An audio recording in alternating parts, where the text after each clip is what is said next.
मंगलाचरण।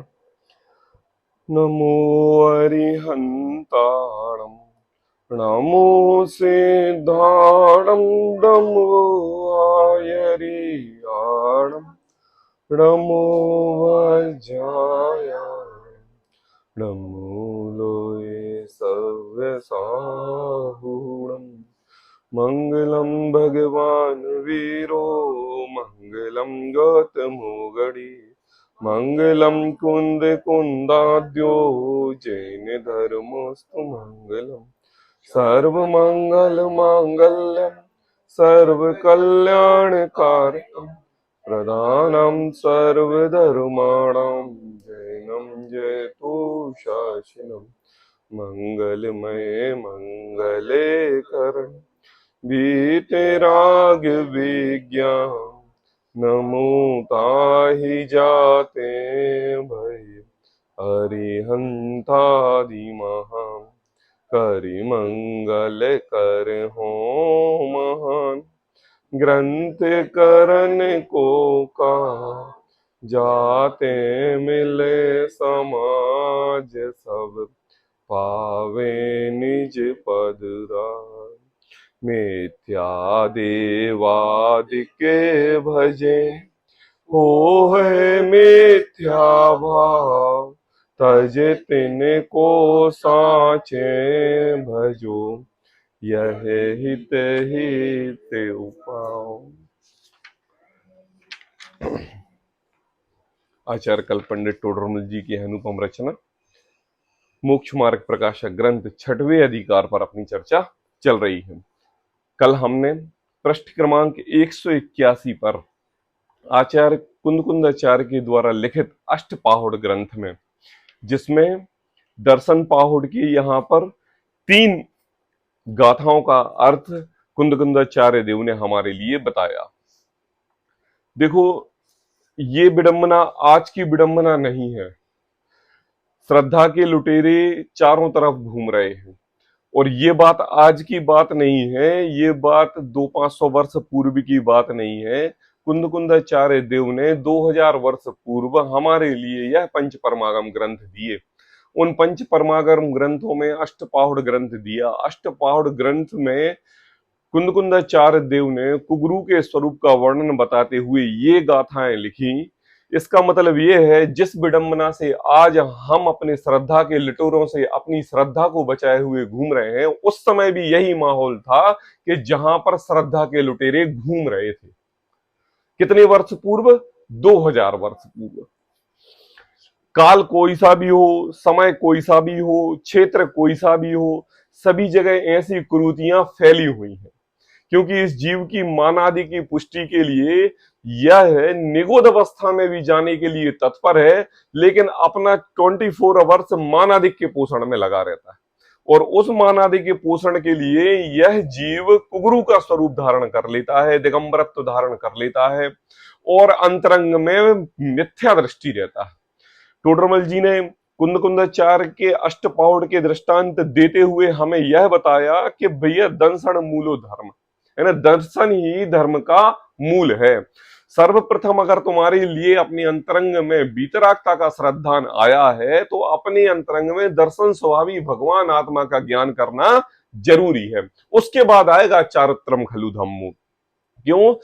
दर्शन से जो भ्रष्ट हैं वे भ्रष्ट हैं, और जो ज्ञान से भ्रष्ट हैं वे भ्रष्ट हैं, और जो चारित्र से भ्रष्ट हैं वे भ्रष्ट हैं, और जो जीव, ये जीव जो तीनों से भ्रष्ट हैं वे भ्रष्ट से भी भ्रष्ट हैं। ये बात कल टोडरमल जी ने हमारे लिए कुंदकुंदाचार्य देव का अष्टपाहुड़ का ग्रंथ का उदाहरण देके कही थी। उसके बाद एक चीज और कही कि देखो, यहां पर श्रद्धा के जो लुटेरे हैं और जो आपके श्रद्धा का घात कर रहे हैं, आपको अन्य पदार्थों में प्रयोजन भूत आपका कार्य दिखला के आपको इसमें सुख है, मोक्ष में सुख नहीं है, ऐसी भ्रांति पैदा कर रहे हैं। तो बोले आप चिंता नहीं करो। क्या बोल रहे हैं? चिंता करने की जरूरत नहीं है। 12वें नंबर के दर्शन पाहुड़ की गाथा में टोडरमल जी ने, कुंदकुंदाचार्य देव ने क्या लिखा कि जो आप सम्यक से भ्रष्ट हैं, सबसे नीचे 181 पेज पर सबसे नीचे, और सम्यक्त धारी अपने को पैरों पड़वाना चाहते हैं। क्या कहा? अब सम्यक्त देखो क्या है, जो आप सम्यक्त से भ्रष्ट हैं, मतलब आप कौन सी बात है, ये श्रावकों की बात नहीं, ये मुनि अवस्था वेश में जो मिथ्या दृष्टि पुरुष हैं और जो श्रावक की अवस्था में सम्यक दर्शन के सहित तो उच्च कोटि के श्रावक हैं, उन श्रावकों से आप अपने वेश के कारण पैर पड़वाना चाहते हो। तो कहते हैं पैरों पड़वाना चाहते हैं, मानादि का पोषण करवाना चाहते हैं, वे लूले गूंगे होते हैं। क्या होते हैं? चिंता करने की जरूरत नहीं है, चिंता करने की जरूरत नहीं है कि नहीं, जो जीव जैसा है उस जीव के वैसे ही उनके भावों के हिसाब से कर्म बंधेगा, और ऐसे जीवों को ऐसा कर्म बंधेगा कि वो स्थावर हो जाएंगे। क्या हो जाएंगे? स्थावर। एक इंद्रिय जीव हो जाएंगे, पेड़ हो जाएंगे, जमीन हो जाएंगे, वायु हो जाएंगे, अग्नि हो जाएंगे, और अनंत 22 हजार सागर वर्ष तक बिल्कुल ठूंठ के समान खड़े रहेंगे। तो बोले वे लूले गूंगे होते हैं और स्थावर होते हैं, तथा उनके बोध की प्राप्ति महादुर्लभ होती है। बोध की प्राप्ति मतलब ज्ञान की प्राप्ति, क्षम की प्राप्ति। अब एक इंद्रिय जीव है, वृक्ष है ना, इतने सारे खड़े हुए हैं, बताओ एक इंद्रिय जीव है, अब उनके पास कौन सा ज्ञान है? कोई ज्ञान है? अब बताओ, देखो वृक्ष है, इतना बड़ा शरीर है, सब कुछ है, लेकिन ज्ञान नहीं है। अब उस ज्ञान हो तो वह जीव अपने हित और अहित का विचार करे, और जब ज्ञान ही नहीं है तो क्या हित अहित का विचार करेगा? इसका कर्म फल क्या? बोले कर्म आपने कैसे बांधे थे कि आपने उच्च कोटि के श्रावकों से अपने पैर छुआए थे। हाँ हाँ,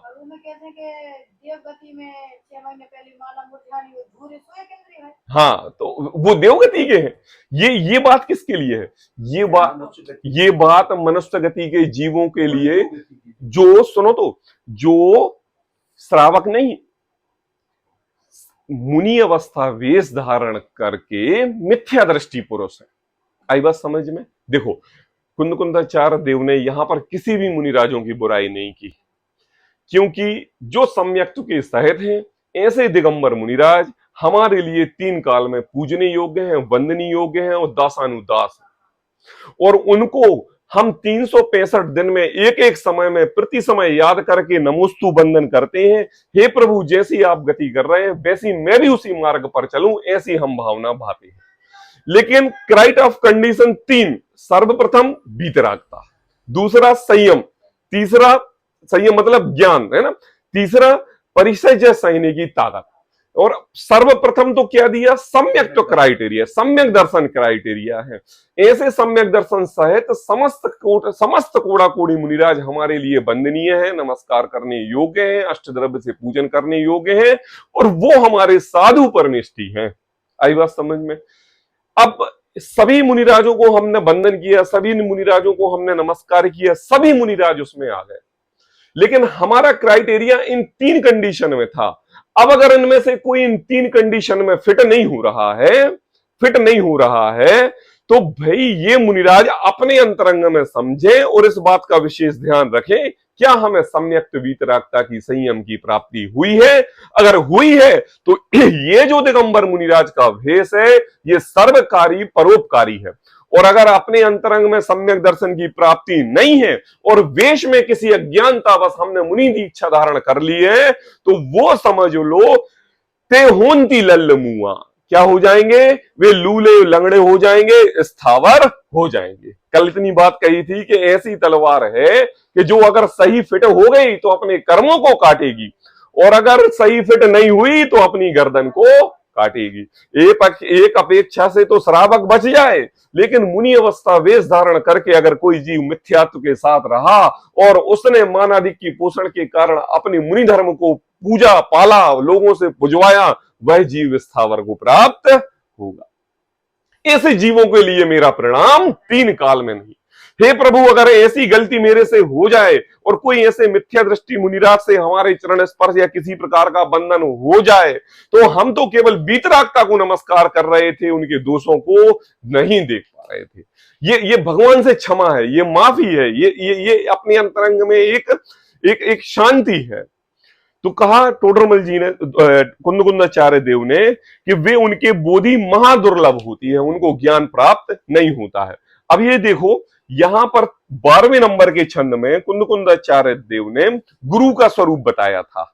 अब देखो, अब जो व्यक्ति ऐसे हैं, जो ऐसे गुरु के स्वरूप को भली भांति जानते हैं, समझते हैं, अब कौन समझेगा गुरु के स्वरूप को? श्रावक समझेगा। श्रावक समझेगा, क्योंकि समस्त प्रकार की क्रियाएं, गुरु के उपदेशों को सुनना, गुरुओं को शास्त्र भेंट करना, गुरुओं को आहार दान देना, गुरुओं को औषधि दान देना, गुरुओं के साथ संपर्क में, ये सब कौन होता है? श्रावक होते हैं ना। तो अब यहां पर देखो, भक्ति की बात कर रहे हैं, पेज नंबर 182 पर मोक्ष मार्ग प्रकाशक 13वें नंबर का आचार्य कुंदकुंदाचार्य देव लिखित दर्शन पाहुड़ ग्रंथ का यह गाथा सभी लोग पढ़ेंगे। जे विपडन्ति चाते सिम जानता लज्जगार वभयेण ते सिम पिणथि वो ही पावम अणुमोय माणाणम। देखो, जो जानते हुए भी, क्या कहा? जानते हुए। जानते हुए कौन? बोले कौन जानेगा?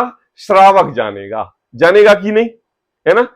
देखो, मुनिराज जब आहार के लिए नगर में, समाज में आते हैं, तो कौन पड़गाहन करता है? श्रावक पड़गाहन करते हैं, और श्रावक उनके लिए आहार दान देते हैं। तो मुनिराजों के संपर्क में श्रावक ही आते हैं। अब मुझे आप बताइए कि जो पड़गाहन की विधि जानते हैं, शुद्ध सात्विक आहार बनाने की विधि जानते हैं, और मुनिराज को कैसे नवदा भक्ति पूर्वक आहार कराना है इसकी विधि जानते हैं, तो उनके संस्कार मुनिराज के साथ थे ना, तभी तो वो इस विधि से परिचित हैं। बताइए, क्या हमारे दिगंबर मुनिराजों को कोई अन्य समाज का व्यक्ति उस प्रकार से भावभीनी भक्ति के द्वारा आहार दे सकता है कि जो जैन धर्म में नहीं हो?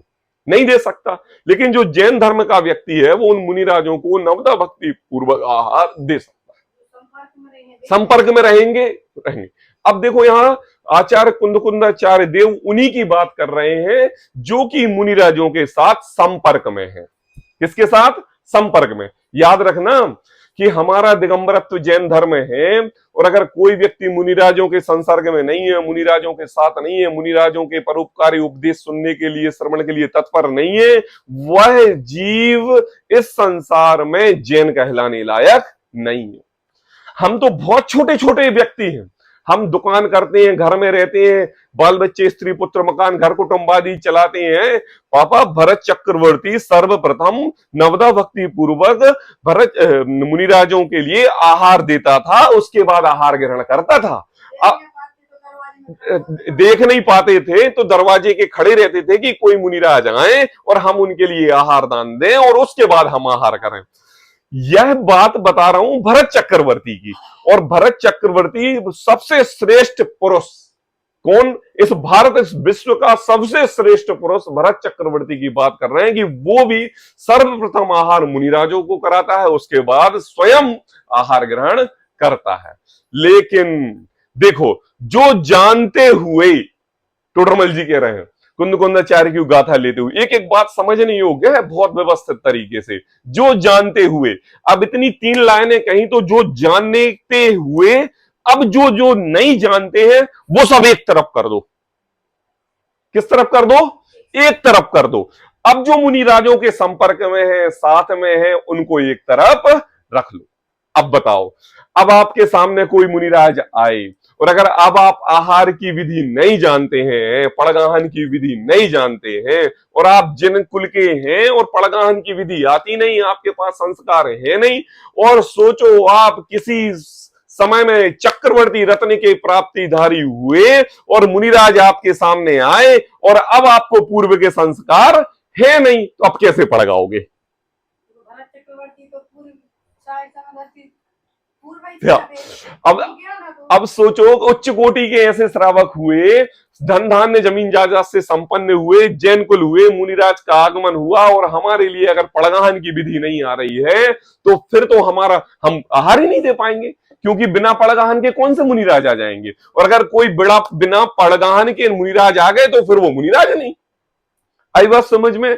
तो कहते हैं कि देखो, जैसे मुनिराजों का स्वरूप है विश्व साप से बीतरागतामय, मुनिराजों का स्वरूप एक एक जैन श्रावक को जानना बहुत जरूरी है। एक एक विधि जानना जरूरी है। क्यों जानना जरूरी है मुझे बताओ? मोक्ष किसके लिए जाना है? हाथ खड़े करो। मोक्ष प्राप्त करने के लिए सम्यक दर्शन प्राप्ति की जरूरी है कि नहीं? जोर से बोलेंगे, है कि नहीं? अब सम्यक दर्शन प्राप्त किया और मोक्ष जाने के लिए मुनि धर्म अंगीकार करना पड़ेगा कि नहीं? और मुनि धर्म अंगीकार करेंगे तो पड़गान विधि क्या होती है इसकी जानकारी होनी चाहिए कि नहीं? और जानकारी हुई, और जब किसी ने पड़ कहा तभी आहार लेंगे ना, व्यवहार से तो लेंगे कि नहीं? अब मुझे ये बताओ कि सब कुछ प्रक्रिया मुनि दिगंबर वेश के आसपास से ही होती है, और अगर हम उसी से घृणास्पद करके उनकी आहार चर्या को ना देखें, ना समझें, ना ज्ञान पर, ना पड़गानी की विधि याद आए, तो मुझे बताओ जब एक सोपान नहीं पता तो मुनि अवस्था के दिगंबरत्व मोक्ष प्राप्त करने के 16 सोपान कैसे प्राप्त करोगे? कैसे सीखेगा? नहीं सीख सकता। वो तो जाएगा, श्रद्धा में लेगा, एक एक विधि को सीखेगा, वही सच्चा श्रावक है। क्यों? रमो लोए सभ्य साहुड़म बोलते हैं ना, लोक में समस्त साधुओं को नमस्कार हो, तो साधु के पास जाना तो अति जरूरी है, हमारा जैन धर्म का मूल मंत्र है। लेकिन पिछले छंद में 3 क्राइटेरिया बता चुकी है कुंदकुंदाचार्य देव ने। सर्वप्रथम वो नेक्स्ट स्टेप, ये अगर आपने नेक्स्ट स्टेप को देखा और फर्स्ट स्टेप आप भूल गए तो आपकी श्रद्धा और ज्ञान में इतना विवेक नहीं है कि आप सच्चे साधु और कुगरू साधुओं में अंतर पता कर सको। जब तो उनके पास 3 में लेके उनके हाँ हाँ, तो ये बिल्कुल ये क्राइटेरिया बहुत जरूरी है, इसलिए पहले श्रद्धा में लेना। और दूसरी बात, हम मुनि की परीक्षा करने के लिए जा रहे हैं, ये बहुत बड़ी मिथ्या मानता है। और आप अगर मोक्ष के गामी जीवो 3 काल में मोक्ष नहीं जा सकते। हम जब मुनि दीक्षा दिगंबरत्व धारण करेंगे तो ऐसे दोष अपने अंतरंग में ग्रहण नहीं करेंगे, इसलिए हमें यह जानकारी प्राप्त होनी चाहिए। तो कहते हैं अब देखो, अब श्रावकों की अपेक्षा से बात कर रहे हैं कि जो जानते हुए, आई बात समझ में? अब जान लिया, पढ़ लिया, समझ लिया, अब क्या कर रहे हैं? लज्जा गारव भय से उनके पैरों को पढ़ते हैं। कौन पढ़ते हैं? श्रावक। कौन से? जो कौन थे? जो 12वें नंबर के छंद में जिनको मुनियों का स्वरूप बताया वो। अब वो क्या कर रहे हैं? अब समाज में है, मुनि अवस्था वेश धारण किए हुए हैं, हमें समाज में रहना है, तो 4 लोगों के बीच में बैठना है, तो हमें जैसे मुनिराज कहेंगे वैसा हमें कार्य करना है। तो अब क्या कर रहे हैं? अब मुनिराजों को एक तरफ छोड़ दो, सब आ जाओ श्रावक की तरफ से। अब श्रावक लोग अगर मुनिराजों को वंदन नमस्कार करते हैं तो उनका प्रयोजन क्या है? ये देखो, कुंदकुंदाचार्य देव दर्शन पहाड़ में कह रहे हैं, वे जानते हुए लज्जा, लज्जा मतलब क्या होती शालिनी? शर्म से, शर्म के कारण, क्या कि मुनिराज आए हैं और अगर हम नहीं जाएंगे तो लोग क्या कहेंगे? है? अगर हम उनके लिए आहार नहीं देंगे, पूरी कॉलोनी में सब लोगों ने अपने घर में आहार दिया और हमने नहीं दिया तो हमसे क्या कहेंगे लोग? है? तो क्या है ये? लज्जा बस। और क्या है? गारव। गारव क्या? मान प्रतिष्ठा के लिए गौरव पूर्वक। ये तो एक सैद्धांतिक शब्द है, गारव गौरव की अपेक्षा, मान की अपेक्षा। यहां पर जयचंद जी छाबड़ा ने अष्टपाहुड़ ग्रंथ में भाषा वचनिका लिखी है। किसने? जयचंद जी छाबड़ा ने। देखो, अष्टपाहुड़ ऐसा ग्रंथ है जिस ग्रंथ पे किसी भी मुनिराज ने टीका नहीं लिखी।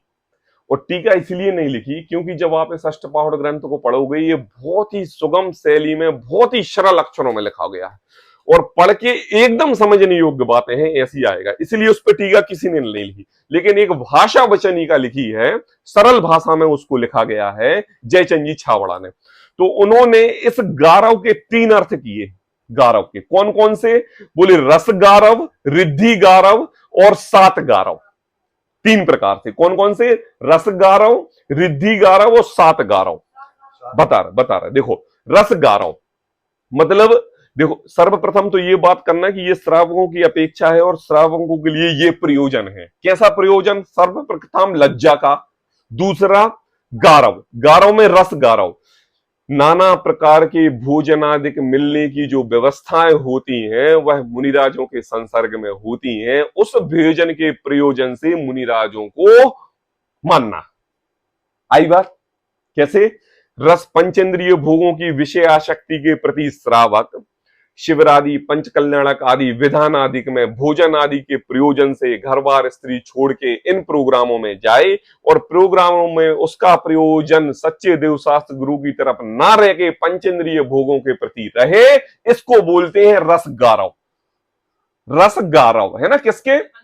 पंचेंद्रिय भोगों के प्रति रस गारव। दूसरा रिद्धि गारव, इन मुनिराजों के संसर्ग में रहेंगे, देवशास्त्र गुरु के संसर्ग में रहेंगे तो हमारे लिए मंत्र मिलेंगे, और मंत्र मिलेंगे उससे संसार का जो भी कार्य है हम रिद्धि सिद्धियों से पूरा कर लेंगे। क्या कर लेंगे? महाराज जी नमोस्तु वंदनामी, कोई ऐसा मंत्र दे दो जिस मंत्र का डेली पूजन पाठ करने से हमारा ये काम सिद्ध हो जाए। और अगर जैसे गुरु वैसे चेला, नरक गति में ठेलम ठेला।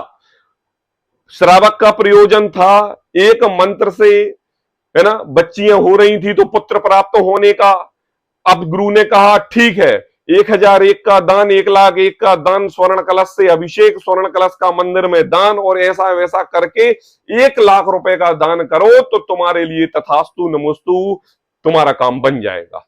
और उन्होंने एक मंत्र दे दिया। अब मुझे ये बताओ, इसमें सुश्रावक कौन और सुदेव कौन, सुगुरु कौन? कोई नहीं। क्यों? क्योंकि ये श्रावक अपने प्रयोजन से गया, ऐसे वीतराग देव के प्रभु सामने गया कि जो तो वीतरागी हैं, जो तो कुछ दे नहीं सकते। अनुभव आया था तो अनुभव ने बताया कि अगर आप दुकान में, मंदिर में, अपनी दुकान में अगर किसी भगवान की फोटो लगाते हो तो भगवान ने तो वीतरागता का उपदेश दिया है। तो आप क्या सोच रहे हो, उनको अगरबत्ती लगा के दुकान खूब चलेगी और वो आपको आशीर्वाद दे रहे हैं कि इसकी दुकान कल नहीं आज ही बंद हो जाए। हो रहे कि नहीं? और अगर यहां पर आप ऐसे गुरु के पास गए कि आपको मंत्र चाहिए और पुत्र की प्राप्ति हो जाए तो वो श्रावक नहीं, और अगर ऐसे गुरु आपको कोई मंत्र दे दे और कहे कि ऐसा कर लो तो ऐसा हो जाएगा तो वो गुरु नहीं। ऐसे क्या? बोले रिद्धि गौरव, बोले रिद्धि सिद्धियों के गौरव के लिए ऐसे गुरुओं के पास जाते हैं, उनको मानते हैं, उनके साथ रखते हैं, उनको संपर्क में रखते हैं। कैसे संपर्क में रखते हैं? है? लड़का कुआं में गिर गया, लड़का कुआं में गिर गया, अब क्या उसको बचाने के लिए तो आतुर नहीं हो रहे हैं, और पहले तो महाराज जियों को फोन लग रहा है कि गुरु कोई मंत्र बताओ और वो लड़का बाहर आ जाए। हो रहा है कि नहीं? अब क्या कर रहे हैं? हाँ मैं समझ रहा हूं, वो कोई बात नहीं, संकट की घड़ी है, बस मैं यहां से मंत्र फूंकता हूं, निश्चिंत रहिए तुम्हारा बच्चा बाहर आ जाएगा। अब सोचो, गांव में भीड़ भाड़ थी, सर्व प्रकार के साधन थे, 4 लोग आए और बच्चे को बाहर निकाल लिया। अब मुझे बताओ, आपके अंतरंग में मान प्रतिष्ठा उन सज्जन, उन नगर में बैठे ग्राम वासियों की रही कि उन मुनिराज की रही? हमने उनको फोन किया था, उन मुनिराज ने आशीर्वाद दिया, इसलिए ये कार्य हुआ। जिन्होंने ये कार्य किया है उनकी कोई महानता अपने अंतरंग में नहीं है। ये किसका गौरव? बोले रिद्धि का गौरव। और कहते हैं 7 गौरव। 7 गौरव मतलब शरीर, शरीर किसका? शरीर का, शरीर का गौरव, उच्च कोटि का शरीर है, हष्ट पुष्ट शरीर, खाने पीने से सुसज्जित शरीर, सुंदर शरीर, इस चीज का गौरव है ना। तो कहते हैं कि लज्जा, गौरव और भय से, भय मतलब डर से। कैसा डर? कैसा डर? अगर हम मुनिराज के पास नहीं गए तो वो ऐसी शक्ति हमारे लिए दे देंगे, ऐसा मंत्र फूंक देंगे कि जिसमें हमारे पूरे परिवार का विनाश हो जाएगा, ऐसा भय। ठीक है ना। अब क्या उनके भय से पैरों को पड़ते हैं?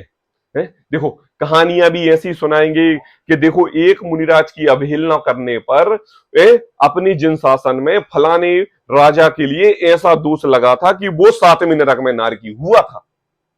ऐसी कहानी सुनाएंगे, ऐसे ऐसे ऐसे आपको घुमाएंगे, ऐसी बातें करेंगे कि देखो भैया मुनिराज को आहार ना देने में त्रियंच के जीव बनते हैं और 3 काल में ऐसे जीवों को आहार नहीं मिलता।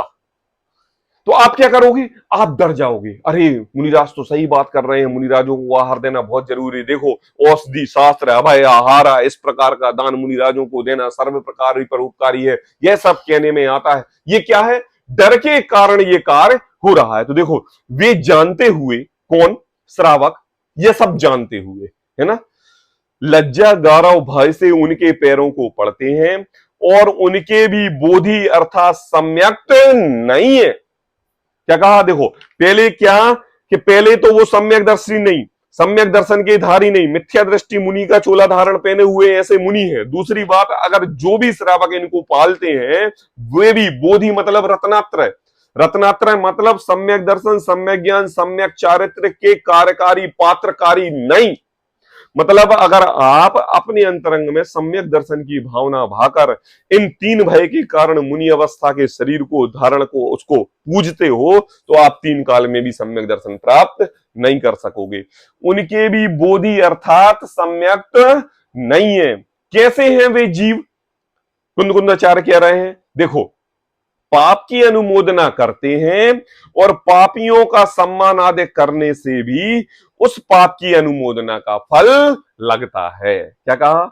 हमारे इस जिनागम में कृतकार्य अनुमोदना का एक सा फल लगता कि नहीं? खुद करें, दूसरों से करवाएं या उसकी किए हुए फल की अनुमोदना करें, है ना। तो यहां पर क्या हो रहा है? देखो मुनिराज कार्य कर रहे हैं, है ना, आप उनके उपदेश सुन रहे हैं और आप उनको लज्जा गौरव और भय के बस से पूज रहे हैं, तो ये कौन सा दोष है? पाप की अनुमोदना का दोष है। और इस दोष का फल पता कैसा है पापा? जैसे मुनिराज स्थावर पर्याय में अनंत काल तक ठूंठ के समान खड़े रहेंगे, उसी प्रकार लज्जा से, भय से और गौरव से बांधने वाले श्रावक सम्यक दर्शन से रहित होकर स्थावर की पर्याय में ठूंठ के समान खड़े रहेंगे। क्यों? क्योंकि हमारी जिनागम में जितना फल करने का लगता है उतना ही फल अनुमोदना का भी लगता है।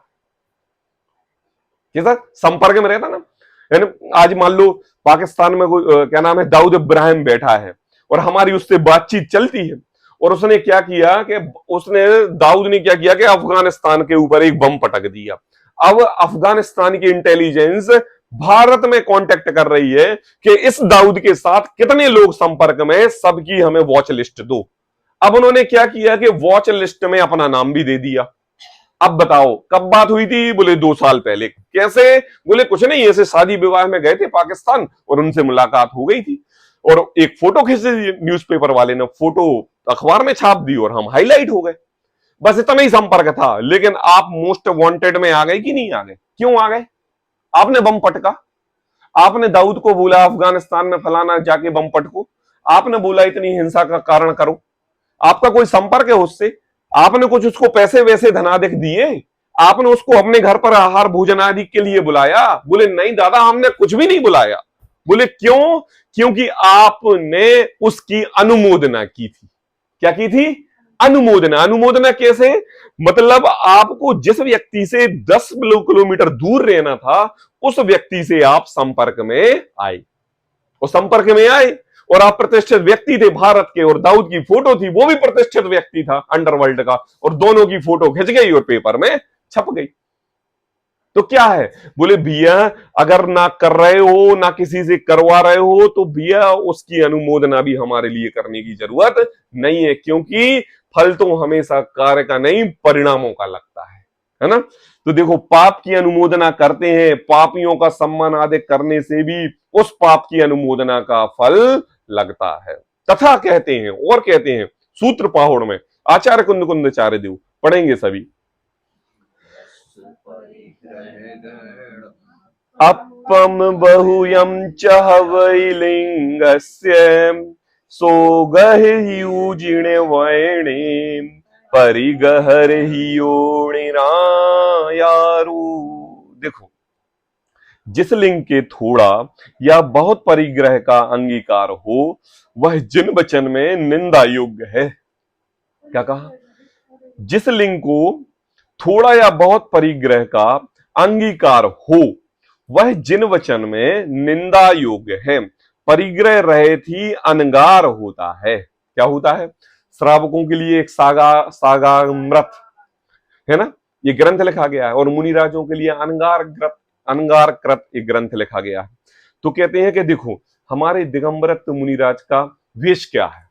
बोले परिग्रह रहित होते हैं। क्या होते हैं? परिग्रह रहित होते हैं। पिछी कमंडल के अलावा किसी भी प्रकार का एक भी परिग्रह उनके साथ नहीं होता। क्या है ये? ड्रेस है। क्या है? ड्रेस। कैसी ड्रेस? बच्चा स्कूल जाता है ना, तो स्कूल जाता है तो आप उसको ड्रेस पहनाते हो। कौन सी? स्कूल की ड्रेस पहनाते हो। और अगर उस स्कूल की ड्रेस में एक आध टाई भूल जाए या बाल बड़े करके जाए या किसी प्रकार का, तो क्या करते हैं, टीचर पनिशमेंट देते हैं। हाँ, कान घुमा देते हैं। क्यों घुमा देते हैं? क्योंकि ये ड्रेस के अनुरूप नहीं है। 1000 विद्यार्थी एक सी ड्रेस में आ रहे हैं और ये विद्यार्थी उससे अलग है। बाल छोटे चाहिए, बाल बड़े नहीं हो सकते, बाल हेयर स्टाइलिस्ट नहीं होना चाहिए, सिंपल होना चाहिए, कपड़े स्वच्छ होना चाहिए, एक से होना चाहिए, है ना, कलर एक सा मैच करना चाहिए। आज पूरे विद्यालय स्कूल एक ही जगह से ड्रेस लेने के लिए क्यों कहते हैं? इसलिए कहते हैं कि एक सी ड्रेस लगे। इसलिए नहीं कहते हैं कि उनको स्कूल में कमीशन जाए। वो तो आप लोगों की धारणा है कि स्कूल में कमीशन जाए उस ड्रेस पर, लेकिन उनका है कि एक सी दिखे। देखो ये क्या है, ये ड्रेस है। ऐसे ही मुनि दिगंबर का केवल पीछी कमंडल और बीतरागता ही ड्रेस है। अब क्या, जिस लिंग के थोड़ा व बहुत परिग्रह का अंगीकार हो, है ना, इनके अलावा वह जिन वचन में निंदा योग्य है। क्या योग्य है? निंदा योग्य। निंदा किसे कहते पापा? बुराई योग्य, पूजने योग्य नहीं, नमस्कार करने योग्य नहीं। देखो एक चीज का विशेष याद रखना, अपनी जिनागम में दोष कृतकारित अनुमोदना का लगता है, और उसमें करना या कराना के अलावा एक अनुमोदना ऐसी चीज है कि अगर कोई जीव कर रहा है और उसका आपने अनुमोदना की तो उतना ही बराबर दोष है जितना कृतकारित है। तो बात यहां पर श्रद्धान के अंतरंग में बिठा लेना कि जिन वचन में निंदा योग्य कहा है, निंदा योग्य कहा है, तो अगर आपको ऐसे साधु कोई भी दो के अलावा दिखाई दे तो वह जिन वचन में पूजने योग्य नहीं है, निंदा के पात्र है। और अगर कोई उसकी अनुमोदना करते हुए भी दिखे या आप भय से, गौरव से, लज्जा से उनको पूजने के भाव अंतरंग में आ रहे हैं, तो कुंदकुंदाचार्य देव ने कह दिया कि वे भी सम्यक के धारी नहीं, और जैसी दशा उन गुरुओं की होती है वैसी श्रावकों की भी होती है। तो कहा जिन वचन में निंदा योग्य है, परिग्रह रहित ही अनगार होता है। अनगार मतलब मुनि होते हैं, तपस्वी होते हैं और आचार्य होते हैं। क्या कहा? किस रहित? अनगार रहित। परिग्रह रहित ही अनगार होता है ना। सागार वस्त्र सहित, अनगार वस्त्र रहित, परिग्रह रहित ही अनगार होता है। ये सिद्धांत वाक्य है। फिर कहते हैं देखो, जो लाज गौरव और भय बस पूजते द्रग भ्रष्ट को, कि पाप की अनुमोदना ना बोधि उनको प्राप्त हो। इसी दोहा का अर्थ है, डॉक्टर साहब ने लिखा हुआ है। देखो, तथा कहते हैं, सभी पढ़ेंगे, धम्म वासो दोसा वासो या उच्च फुल समो, फलनी गुण यारो ऋण सवर्णोणज्ञ गौरवाणे।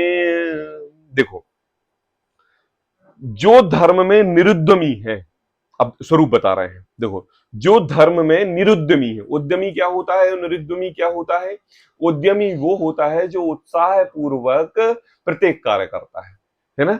दुकानदारी करते हैं ना उत्साह पूर्वक, ऑटोमेटिक टाइम याद आ जाता है, ऑटोमेटिक नित्य क्रियाएं अपनी हो जाती हैं, बंद करने का समय नित्य हो जाता है। सर्व प्रकार से ये आप उद्यमी हो। और उद्यमी क्या होता है? उद्यमी ऐसा कि आपके 24 आवर्स जो उद्यम आपके अंतरंग में चल रहा है, मतलब आप रात्रि में सो रहे हो तो सुबह दुकान जाना है, ये उद्यम करके आप सो रहे हो।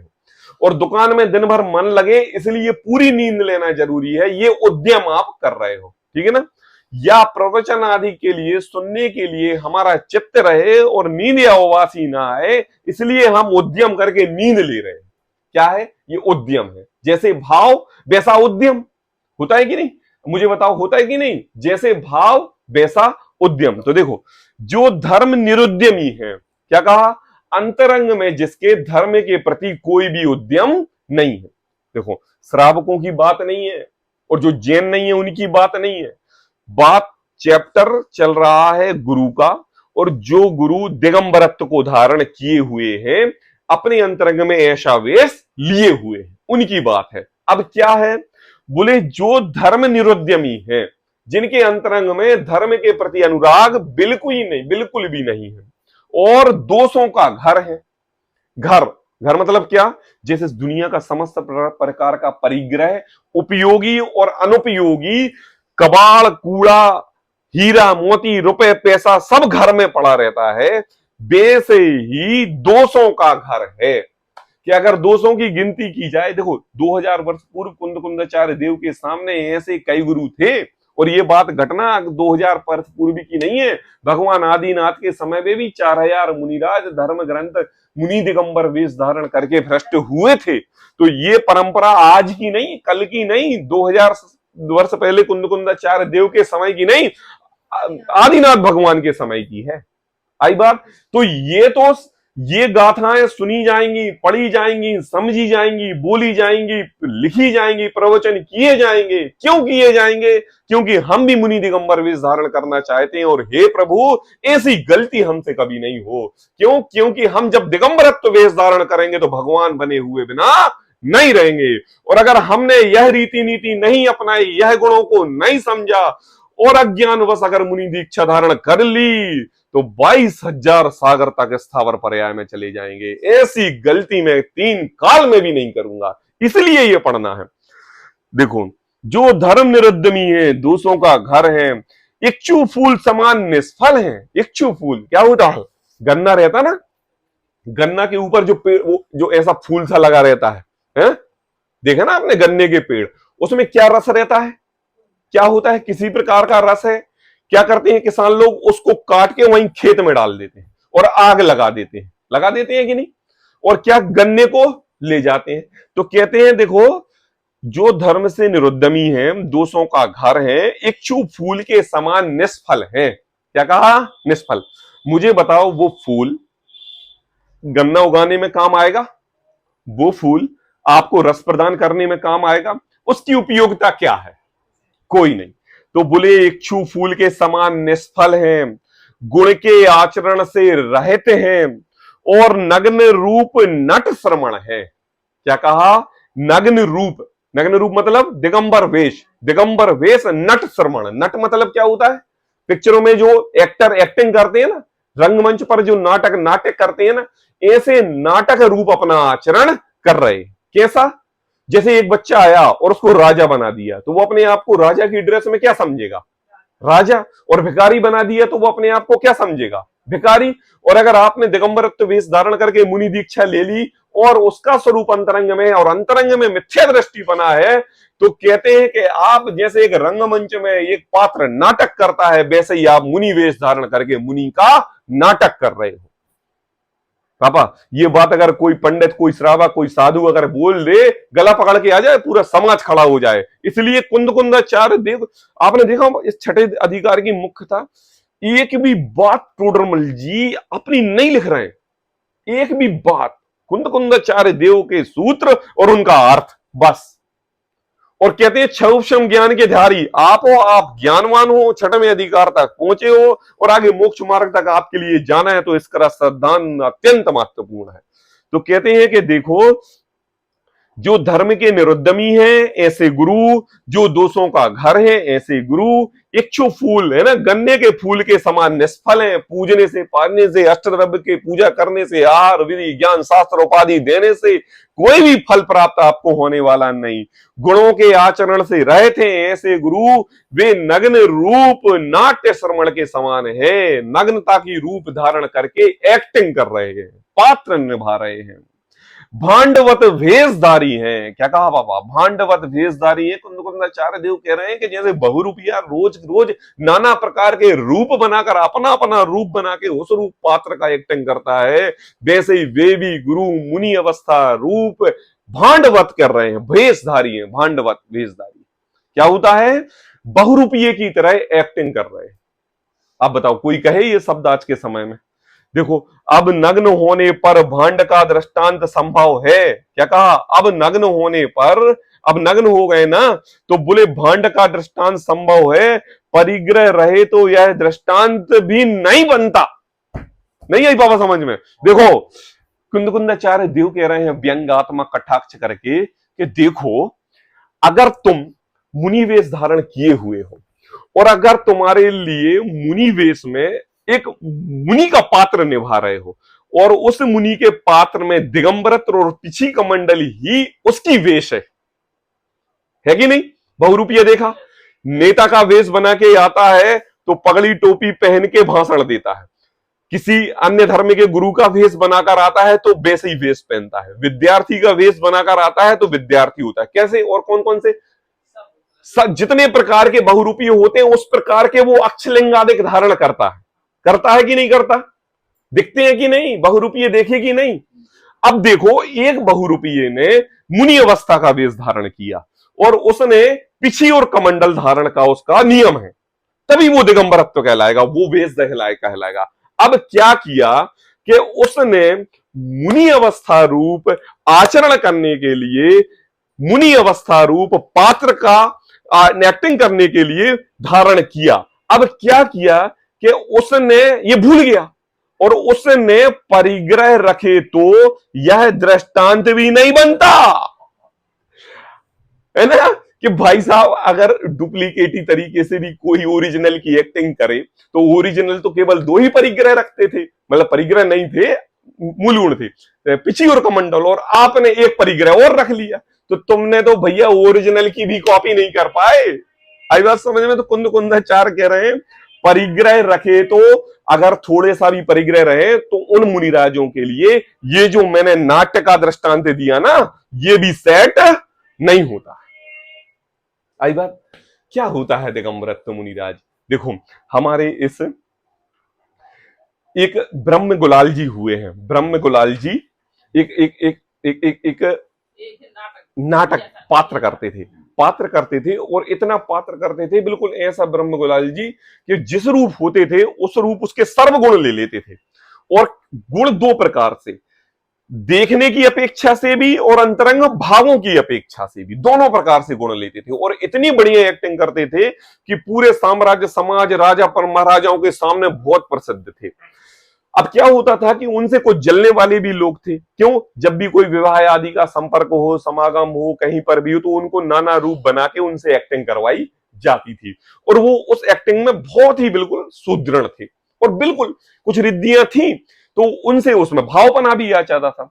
तो क्या हुआ कि एक बार एक राजा ने उनसे कहा, लोगों के कहने पर, कि तुम हमारे साम्राज्य में सिंह का नाटक करो, शेर बनो, शेर, एक अच्छे बड़े बब्बर शेर की तरह शेर बन के आओ, और जब तुम शेर बन के आओगे ना तो तुम्हारी बहुत वाहवाही होगी, क्योंकि जंगल में तो शेर अकेला होता है और उस शेर की बहुत बड़ी महानता है। तो बोले ठीक है, समाज कह रही है और राजा भी कह रहे हैं, तो चलो हम उस साम्राज्य में शेर बन के आते हैं।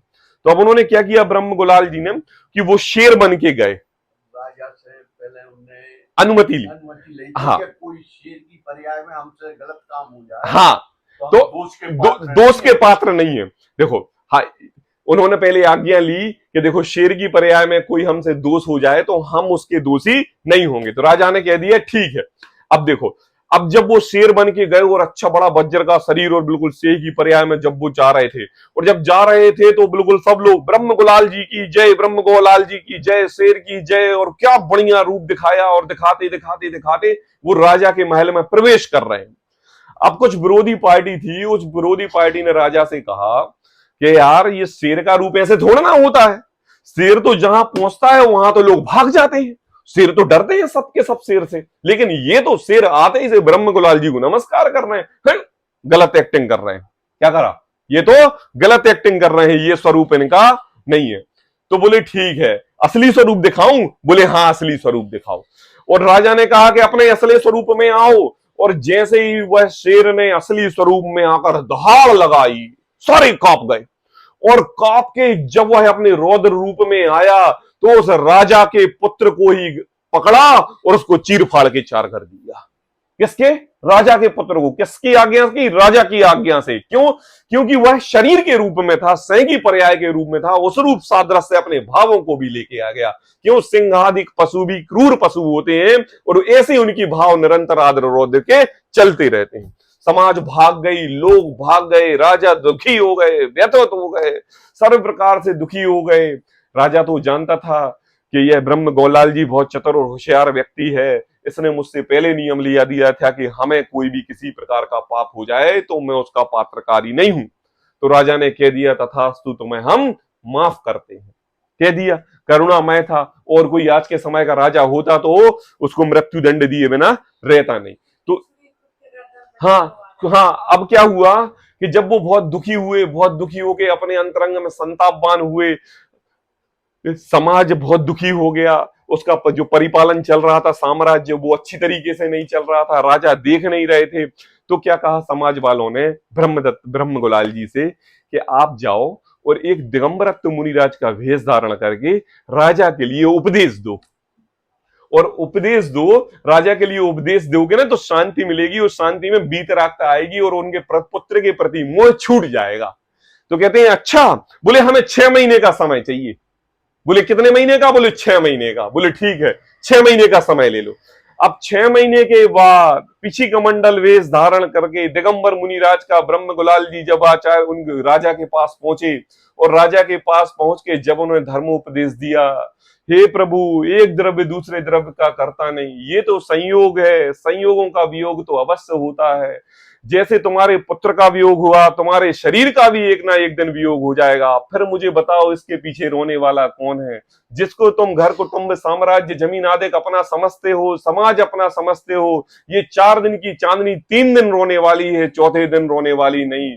तो वो आखिर तुम्हारा है क्या?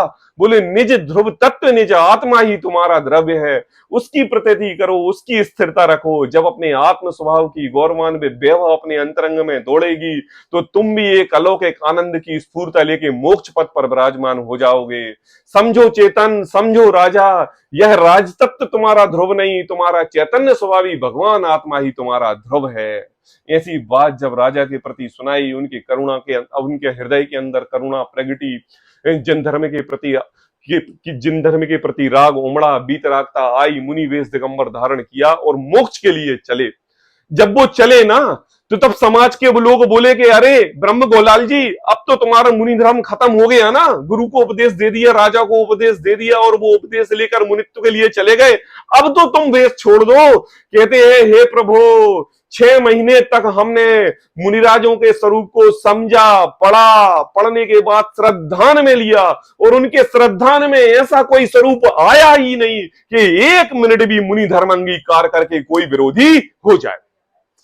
अब मैं ये गलती नहीं करूंगा, ये तो अलौकिक आनंद की मूर्ति है, अपने अंतरंग में 28 मूल गुणों का एक एक श्रद्धान अलौकिक है। ये तो मुझे इस मुनि अवस्था में धर्म का मार्ग मिला है, जैसे राजा मोक्ष पथ पर बढ़े मैं भी मोक्ष पथ पर बढ़ूंगा।